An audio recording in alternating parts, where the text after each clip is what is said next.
ako takot na maiwan. Kasi nasanay na ako na ako lang. Hindi ako takot na mag-isa, lalo na matagal akong walang naging kasama.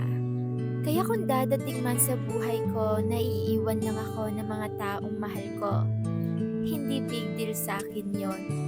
Kasi alam ko na meron pang ako at hindi ako iiwan nito.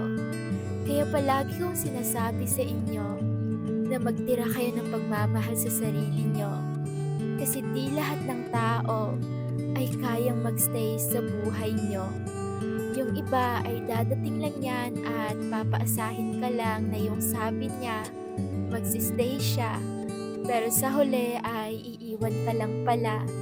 Kaya uulitin ko ha, mahalin mo yung sarili mo. Para naman sa oras na iwan ka na maraming tao, ay okay lang sa'yo. Kasi mahal mo yung sarili mo. Kaya know your worth ha, okay?